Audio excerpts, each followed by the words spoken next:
ગજબ છે ભાઈ, ગજબ છે. માણા પહેલો ભાગ જોઈને બીજો ભાગ જોવા જાય છે, પણ હવે હું બીજો ભાગ જોઈને પહેલો ભાગ સર્ચ કરી રહ્યો છું, પણ મને મળી નથી રહ્યું. તો નમસ્કાર મિત્રો, ફરી સ્વાગત છે મારા વિડીયોની અંદર. આજના વિડીયોની અંદર જબરજસ્ત ફિલ્મ લઈને આવ્યો છું, મતલબ સાઉથની ફિલ્મ છે.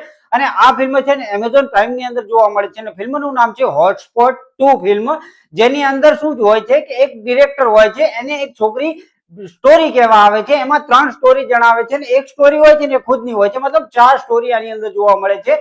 એની અંદર જે પહેલી સ્ટોરી હોય છે ને એટલી ગજબ લેવલની હોય છે કે જે તમને શરૂઆતથી કહેવાય કે એટલું હુક કરી દે છે કે તમને 1 મિનિટ પણ બોર કરવા નથી દેતું. એની અંદર પહેલી સ્ટોરીની વાત કરીએ તો એની અંદર ડિયર ફેન માટેની સ્ટોરી હોય છે, મતલબ કહેવાય કે સુપરસ્ટાર પાછળ આપણે એટલા ગાંડા થઈ જઈએ છીએ કે આપણા ફેમિલીનું પણ નથી વિચારતા. ત્યારે આ બધું જોવા મળે છે કે જે આની અંદર તમને પહેલી સ્ટોરી જોવા મળે છે ને એ ખુલ્લેમ ખુલ્લો કહેવાય કે પોલ ખોલીને ઊભી રાખી દે છે આપણી સમક્ષ. જે ગજબનું કહેવાય કે એક્ટિંગ, સ્ટારકાસ્ટ ને બધું જોતા તમને જબરજસ્ત લાગવાની છે. એની પછી જે બીજી સ્ટોરી છે ને એ બાપ દીકરીની છે, મતલબ કહેવાય કે બહુ સમય બાદ એની દીકરી છે ને બહારથી આવે છે અને પછી જે થાય છે ને જોવાની તમને જબર મજા આવવાની છે. અને ખાસ કરીને જે સંદીપ રેડ્ડી વાંગા છે ને એની સ્ટોરીને પણ ટક્કર આપે ને એવું આની અંદર જબરજસ્ત બતાવ્યું છે. અને કહેવાય કે તેમ છતાં જે બતાવ્યું છે ને એ તમને કહેવાય કે કોઈ સવાલ પણ પૂછવા નથી દેતી, એ ટાઈપની આની અંદર સ્ટોરી જોવા મળે છે.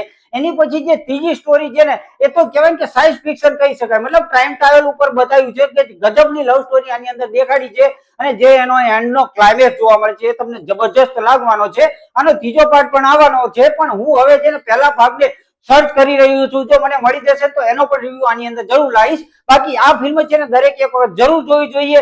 સિનેમાની હિસ્ટ્રીની અંદર આજ સુધી ના બની હોય એવી આ ફિલ્મ છે, જે ગજબની સ્ટોરી લાઈન સાથે ચાલે છે ને જેનું ડિરેક્શન છે, જેની એની સિનેમેટોગ્રાફી છે, જે બતાવ્યું છે ને ખાસ કરીને આવી ફિલ્મ જો કોઈ મોટા સ્ટારે બનાવી હોત ને તો અત્યારે વાયરલ થઈ રહી હોત. પણ અત્યારે આ જોવા જઈએ કે આવા સ્ટાર નાના સ્ટાર હોવા છતાં પણ આ વાયરલ થઈ રહી છે ને લોકોને ભરી ભરીને પ્રેમ આપી રહ્યા છે. તો આ ફિલ્મ તમે જરૂર એક વખત જોજો. વિડીયો પસંદ આવ્યો તો લાઈક કરવાનું ભૂલતા નહીં, ચેનલને સબસ્ક્રાઇબ કરવાનું ભૂલતા નહીં. તો મળીએ છીએ આવતા વિડીયોની અંદર. ત્યાં સુધી બધાને જય શ્રી કૃષ્ણ અને જય માતાજી.